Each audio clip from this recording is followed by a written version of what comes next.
உலகத்தை படைத்து சரிவர இயக்கிக் கொண்டிருக்கும் எல்லாம் வல்ல ஏகனாகிய அல்லாஹ்வுக்கே அனைத்து புகழும். அன்புள்ள சகோதர சகோதரிகளே, இந்த சமுதாயத்தில் இருக்கக்கூடிய முஸ்லிம்களுக்கும் சரி இஸ்லாமியருக்கும் சரி இருக்க வேண்டிய முக்கியமான பொறுப்பு சமுதாயத்தில் நடக்கிற அந்த பிரச்சனைகளும் சரி, சமுதாயத்தில் இருக்கக்கூடிய தீங்குகளாக இருந்தாலும் சரி, மக்கள் தவறு செய்யக்கூடிய மக்களாக இருந்தாலும் சரி, அவர்களை நல்வழிப்படுத்துகின்ற அந்த பொறுப்பு ஒவ்வொரு முஸ்லிம்களுக்கும் இருக்கிறது. ஏன்னா இந்த சத்தியம் கொடுக்கப்பட்ட சமூகம், வேதம் கொடுக்கப்பட்ட சமூகம் இந்த இஸ்லாமிய சமூகம். இறைவன் சொல்றான், படைக்கப்பட்ட சமுதாயத்திலேயே இந்த இஸ்லாமிய சமூகம் சிறப்பான சமூகம் அப்படின்னு சொல்றான். ஏன்னா இந்த சமூகத்துக்கு தான் உண்மை எது, பொய் எது, எது தீமை, எது கெட்டது, அந்த விஷயத்தை பிரிச்சு எது செய்யணும் எது செய்யக்கூடாதுன்றதை கற்றுக் கொடுக்கிற இந்த வேதம் கொடுக்கப்பட்ட மக்கள் இந்த இஸ்லாமிய மக்கள். உதாரணத்துக்கு திருடக்கூடாது, பொய் பேசக்கூடாது, மற்றவங்களை பத்தி கேலி பண்ணக்கூடாது, மற்றவங்க சொத்தை அபகரிக்க கூடாது, தாய் தந்தையை நல்ல முறையில பாத்துக்கிறோம். இதெல்லாம் இஸ்லாம் வலியுறுத்துது இல்லையா? இஸ்லாமியர்கள் ஆகிய நாம் இதை நம்ம பண்றோம். மற்ற மதத்தில் இருக்கக்கூடிய மக்கள் அதை ஒழுங்கா பண்றாங்களா இல்லையா? பண்றது கிடையாது. சோ அவங்களுக்கு இதை எல்லாமே எடுத்து சொல்லி அந்த எடுத்து சொல்ற அந்த பொறுப்பு ஒவ்வொரு முஸ்லிம்களுக்கும் தலையாய கடமையாக இருக்கிறது சகோதரர்களே. அப்படி எடுத்து சொல்லும் பொழுது முக்கியமா நம்ம எதை பத்தி சொல்லணும்? இறைவனை பத்தி சொல்லணும். ஏன்னா பெரும்பாலான மக்கள் படைச்சவர்கள் ஒருவன் தான் சொல்லிட்டு நினைக்கிறாங்க. உள்ளுக்குள்ளேயே இருக்குது. அவங்க கிட்ட பேசும்போதுதான் அவங்க சொல்றாங்க, ஆமாங்க எல்லாம் சரிதான், ஆனா ஒருத்தர் இருக்கிறா அப்படின்ற மாதிரி சொல்றாங்க. அந்த ஒருத்தவன் யாருன்றத அங்க பிரச்சனை. அந்த புரிதல் என்னன்னா அந்த புரிதல் அந்த நிறைய பேர்கிட்ட கிடையாது. நம்ம நிறைய பேர்கிட்ட பேசும்போது சொல்றாங்க, ஆமாங்க ஒரு இறைவன் இருக்காங்க சொல்லிடுறாங்க. ஆனா அவங்களுடைய வளர்ந்த விதம், அவங்களுடைய வாழ்க்கை முறை, அவங்க தாய் தந்தையர்கள் அந்த சொல்லி வச்ச பழக்க முறையினால அவங்க என்ன பண்றாங்க, அவங்க பெற்றோர்கள் காண்பித்த அந்த கடவுள்களையே வணங்கிட்டு வரும்போது, ஆமாங்க நாங்க இதை வணங்குறோம், அந்த கோயிலில் எங்க விட மாட்டேங்கிறாங்க, ஆனா அந்த கோயில தான் வணங்கிட்டு இருக்காங்க. அப்போ இதெல்லாம் சாமியா இருக்கிறதுக்கான வாய்ப்பு இல்லை. இப்ப யாரோ ஒரு இறைவன் ஒருத்தர் இருக்கிறான்னா அப்படின்ற ஒரு கான்செப்டுக்கு வந்துடுறாங்க. ஆனா யார் அந்த இறைவன், அதுல யாரும் டெப்தா போக மாட்டேன்றாங்க. சோ அத மற்ற மக்களுக்கு எடுத்து சொல்லி புரிய வைக்கிறது, அந்த புரிய வைக்கின்ற அந்த பொறுப்பு ஒவ்வொரு இஸ்லாமியருக்கும் இருக்கிறது. முக்கியமான பொறுப்பு இது. நம்ம நோன்பு வைக்கிறோம், ஜக்காத்து கொடுக்கிறோம், ஹஜ்ஜி பண்றோம், இதெல்லாம் நமக்கு அந்த நன்மை. ஆனா நீங்க இந்த இஸ்லாத்தை பத்தி மற்றவங்களுக்கு எடுத்து வைக்கும் போது இது இறைவன் கிட்ட மிகப்பெரிய ஒரு பொக்கிஷமாக இருக்கிறது சொல்றது. அது மட்டும் இல்லாம இது எல்லாமே ஹஜ்ஜி, உம்ரா, நோன்பு, ஜக்காத் இதெல்லாம் கொடுக்கிறோம், இதெல்லாம் நாம கொடுக்கிறோம், அந்த நன்மைகள் நம்மளோட அடங்கிடுது. அந்த மாதிரி பெரும்பாலான இஸ்லாமியர்கள் இஸ்லாம் கிடைச்ச இஸ்லாமியர்களும் அந்த மார்க்கத்தை பெற்ற இஸ்லாமியர்களும் அந்த இஸ்லாத்தை தன்னோட என்ன பண்ணிக்கிறாங்க, அதான் வச்சுக்கிறாங்க. அந்த மற்றவங்க சொல்றது இல்லை. அதனாலதான் நிறைய பிரச்சனை. இப்ப நபிகள் நாயகம் இஸ்லாத்தை பரப்புனாரு. அந்த மார்க்கத்தை நபிகள் நாயகத்தோட வச்சிட்டு இருந்தாருன்னா அவர் இறந்ததுக்கு அப்புறம் அந்த மார்க்கம் என்ன ஆயிருக்கும் வெளியே வந்திருக்காரு. உமரலியோட அந்த மார்க்கம் முடிஞ்சிருந்தா என்ன ஆயிருக்கும், வந்திருக்காது இல்லையா? சோ நமக்கு கிடைத்த இந்த மார்க்கத்தை தெரியாத மக்களுக்கு நாம என்ன பண்ணணும், சொல்ல வேண்டிய தலையாய கடமை ஒவ்வொரு முஸ்லிம்களுக்கும் இருக்கிறது. இதை நாம பண்றோமா? ஒவ்வொருவரும் சிந்திச்சு பார்க்கணும்.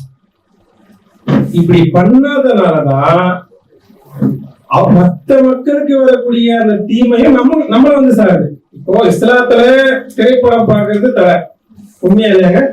திரைப்படம் பார்க்க கூடாது. நம்மளால முடிஞ்ச வரைக்கும் அதை தடுத்துருக்கணும். ஆனா அதை நம்ம என்ன பண்ணணும், விட்டுட்டோம். இப்ப என்ன நிலைமை,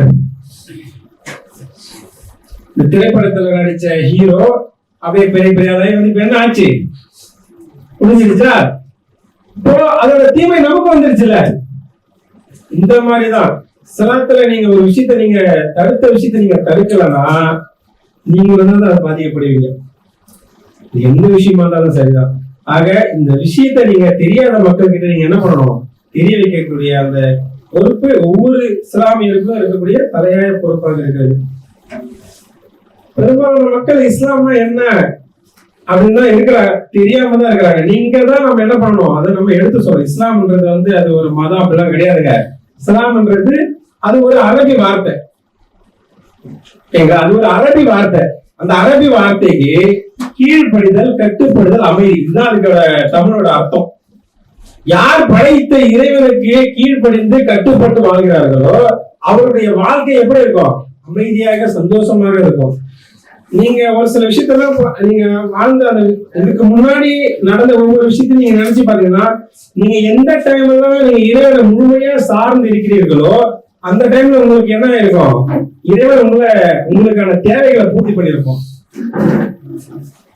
சோ நீங்க முழுமையான இறைவனை சார்ந்து இருக்கும் போதுதான் உங்களுக்கு கிடைக்கக்கூடிய உண்மையான வெற்றி முழுமையா கிடைக்கும். அதே போல இஸ்லாம் அந்த பொருள், அந்த இஸ்லாம்ன்ற வார்த்தைக்கு பொருள் சொல்லியாச்சு. கீழ்ப்படிதல், கட்டுப்படுதல். இப்படி யாரை படைத்த இறைவனுக்கு கீழ்ப்படிந்து கட்டுப்படுத்தி வாழ்கிறார்களோ அவர்களுடைய வாழ்க்கை அமைதியாக, மகிழ்ச்சியாக இருக்கும் என்று சொல்ற. அதுக்கப்புறம் பாத்தீங்கன்னா இந்த இஸ்லாத்துல இருக்கக்கூடிய அந்த 5 வேளை தொழுகை இருக்கு இல்லைங்களா? இத பெரும்பாலான மக்கள் என்ன நினைக்கிறாங்கன்னா, இஸ்லாமியர் மட்டும் இப்போ இந்த 5 வேளை தொழுகை தமிழ்நாட்டுல மட்டும் 5 வேளை தொழுகை கிடையாது. அமெரிக்காவில் இருக்கிற முஸ்லிம்களுக்கு என்னது 5 வேளை தொழுகை தான். ஆப்பிரிக்காவில் இருக்கிற முஸ்லிம்களுக்கு என்னது 5 வேளை தொழுகை தான். அந்த 5 வேளை தொழுகை ஒவ்வொரு முஸ்லிமுக்கும் என்னது டிஃபரெண்ட், மாறுலாம் படாது, எல்லாருக்கும் ஒரே மாதிரி தான் வரும். இதை நம்ம என்ன பண்ணணும், எடுத்து சொல்லணும். ஏன்னா பெரும்பாலான மக்கள் இஸ்லாம்ன்றது தனி, அவங்களுக்குள்ள நிறைய பிரிவுகள்லாம் இருக்கு, அவங்க நிறைய கடவுள், அப்படிலாம் கிடையாது. இஸ்லாம் ஒரே கடவுளை தான் என்ன பண்ணுது, போதிக்கு இருக்கு. இஸ்லாமியர்கள் மட்டும் கிடையாது, உலகத்தில் இருக்கிற அனைத்து மக்களுக்கும் தான். இதுதான் இறைவன் சொல்றான்.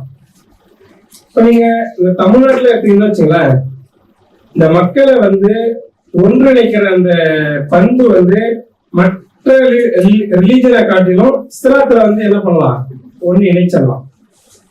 நம்ம தமிழ்நாட்டுல தமிழ் இனம், மொழி அப்படின்னு சொல்லிட்டு பேசுறாங்க இல்லைங்களா? இப்ப நீங்க மொழிகளையும் இனத்தாலையும் நீங்க ஒன்னா இணைக்கும் போது தமிழ்நாட்டுல இருக்கிற தமிழ்களை ஒன்னா இணைச்சுவீங்க, அதுவே கஷ்டம்தான். ஏன்னா தமிழ்நாட்டுல இருக்கிற தமிழர்கள் ஜாதி ரீதியா என்ன பண்ணிருக்காங்க, பிரிச்சு போயிருக்கிறாங்க. நீங்க எந்த ஜாதியில திருப்பி இணைப்பீங்க? பெரும்பாலும் தமிழ்நாட்டுல இருக்க தேவர் இருக்காங்க, கவுண்டர் இருக்காங்க, முதலியார் இருக்காங்க, தலித் இருக்காங்க. இதுல எந்த சமுதாயத்துல எந்த மக்கள் நீங்க போய் ஒன்றிணைப்பீங்க? இணைக்கவே முடியாது, வாய்ப்பே கிடையாது. ஆனா இவங்க எல்லாரையும் நீங்க எதுல ஒன்றிணைக்கலாம்? இஸ்லாத்துல ஒன்றிணைக்கலாம். இந்த ஒன்றிணைக்கிற இந்த பண்பு இஸ்லாத்துல மட்டும்தான் இருக்கு, வேற எந்த இதுலயுமே கிடையாது. ஓப்பன் சேலஞ்ச் பண்ணலாம். நீங்க வேற எதுலையுமே மக்கள் என்ன பண்ண முடியாது. நம்ம அனைவரும் சமம் சொல்லிட்டு சொல்லாம கண்டி இந்துக்கள் இந்துக்கள் அனைவரும் சமம் சொல்லுவாங்க. ஆனா நீங்க உள்ள போனீங்கன்னா நீ வேற ஜாதி, நான் வேற ஜாதி, நீங்க வரக்கூடாது, இன்னும் இருக்குதா இல்லையா அந்த சவுத் சைட்லாம்? அது மாற்றவே முடியலையே. ஆனா இஸ்லாத்தின்படி நம்ம இஸ்லாத்தை எடுத்து சொல்றது மூலியமாக இஸ்லாத்தை ஏத்துக்கலாம்னா தமிழ்நாட்டுல இருக்கிற அனைத்து ஜாதியினையும், அனைத்து ஜாதியால பிரிஞ்சிருக்கிற மக்களையும் அனைவரும் சமம் சொல்லிட்டு இஸ்லாத்தின்படி என்ன பண்ணலாம், ஒன்றிணைக்கலாம். இந்த ஒன்றிணைக்கிற அந்த பொறுப்பு இஸ்லாத்தை ஏற்றுக்கொண்ட ஒவ்வொரு முஸ்லிமுக்கும் இருக்கக்கூடிய தலையாய பொறுப்பு. நீங்க இதை பண்ணலன்னா இதோட ஆபத்து மிக விரைவில் வரும். அதுக்கு இப்ப நடந்ததே ஒரு பெரிய சாட்சியா இருக்கும். சோ இதை நீங்க நம்ம என்ன பண்ணோம், சிந்திச்சு சிந்திச்சு செயல்பட்டு இதை நம்ம மற்றவங்களுக்கு எடுத்து வைக்கக்கூடிய பொறுப்பை நம்ம பண்ணணும். அடுத்த செலவுகளை இப்ப நான் இஸ்லாத்தை ஏத்துக்கிறதுக்கு முன்னாடி ஒரு இந்து குடும்பத்துல இருந்தேன்.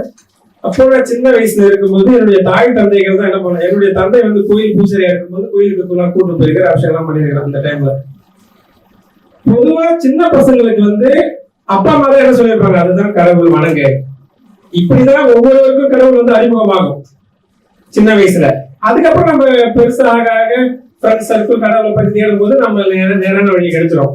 ஒருவேளை தாய் தந்தையர் இந்த மாதிரி வணங்க சொன்னாங்கன்னா நீங்க வணங்காதீங்க. யார் சொல்றது, இறைவன் சொல்றான். லுக்மான் இந்த அத்தியாயத்துல 33வது வசனம், 33வது அத்தியாயம் 15வது வசனத்துல, எதனை நீ அறிய மாட்டாயோ அதனை என்னோடு நீ இணை கற்பிக்க வேண்டும் என்று அவர்கள் இருவரும், அதாவது தாய் தந்தையர், அவர்கள் இருவரும் உன்னை நிர்பந்தித்தால் அவருடைய பேச்சை நீ ஒருபோதும் ஏற்றுக்கொள்ளாதே. எதனை நீ அறிய மாட்டாயோ, நம்ம வணங்குறோம்ல சில, அதை பத்தி நாலேஜ் நம்மளுக்கு இருக்காது, அந்த அறிய மாட்டாயோ அதனை என்னோடு நீ இணை கற்பிக்க வேண்டும் என்று அவர்கள் இருவரும் உங்களை நிர்பந்தித்தால் அவருடைய பேச்சை நீ என்ன பண்ணக்கூடாது, ஒருபோதும் கேட்காத. படைச்ச இறைவன் திருமறை குர்ஆன்ல சொல்றோம். நம்முடைய கடவுள் நமக்கு கடவுள் அப்பதான் என்ன ஆகும், அறிமுகமாகும். அந்த அறிமுகமாகிற அந்த டைம் என்ன பண்றான் இறைவன் கரெக்டா கிளியர் கட் பண்ணி சொல்லிடும். இந்த டைம்ல தான் அவங்க சொல்லுவாங்க, இந்த டைம்ல அவங்க சொன்னாங்கன்னா நீ ஏத்துக்காத, படைச்சிறவன் ஒருத்தர் இருக்கிற அவனை மட்டும் நீ என்ன பண்ணிடு, வணங்கு. நீ வணங்கும் பொழுது உடனே நீ என்ன பண்ற, தனியா வந்துடாத, நீ இஸ்லாத்தை ஏத்துக்கிற, இஸ்லாத்தின் படி நீ வாழ்ற, உன்னுடைய தாய் தந்தைகள் என்ன பண்றாங்க அந்த சிலைகளே வணங்கிட்டு இருக்காங்க அப்படின்னும் போது நீங்க உங்களுக்கு வந்துடாத, அவங்களுக்கு செய்ய வேண்டிய பணிவிடைகளை நீ என்ன பண்ணணும், செய்யணும். அடுத்த வசனத்துல சொல்றான் இறைவன், மேலும் மேலும் இவ்வுலகில் அவர்களுடன் நல்ல முறையில் நீ நடந்து கொள்வாயாக. பெற்றோர்கள் மத்தியில் நீங்க எப்படி நடந்துக்கணும், நல்ல முறையில் நடந்துக்கணும். அடுத்து சொல்றான், அவர்களுடைய மேலும் யார் என் பக்கம் மீண்டுள்ளாரோ அவருடைய வழியை நீ பின்பற்று. யாரெல்லாம் இஸ்லாத்தை ஏற்றி இஸ்லாத்தின்படி முழுமையாக வாழ்ந்து இருக்கிறாங்களோ அந்த சர்க்கிள் நீ என்ன பண்ணிடு, ஜாயின் பண்ணிக்கோ. அதுதான் உங்களை என்ன பண்ணணும், கரெக்டான ஒரு வழியில கொண்டு போகும்.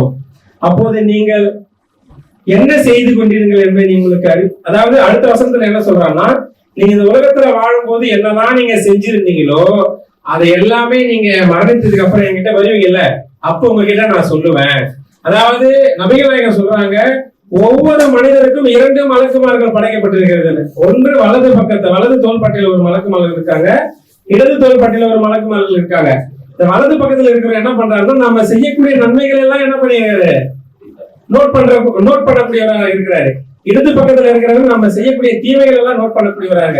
இந்த ஏடு நம்ம எப்ப இறைவன் கொடுப்பான்னு சொல்றான், மறுமையில கொடுப்ப. நீங்க வாழும் பொழுது செஞ்ச நன்மைகள் தீமை எல்லாத்தையும் நம்ம என்ன பண்ணுவேன், மறுமையில கொடுப்பேன் அப்படின்னு சொல்லி இறைவன் சொல்றான். நமக்கு இந்த சத்தியத்தை கொடுத்துட்டானா இல்லையா, இந்த இறை வேதமான இந்த திருக்குறளை கொடுத்துட்டான். இதுக்கப்புறம் எந்த வேதமும் வரப்போறது இல்லை, இதுக்கப்புறம் எந்த இறை தூதமும் வரப்போறது இல்லை, இதுதான் கடைசி கொடுத்துட்டான் இல்லையா.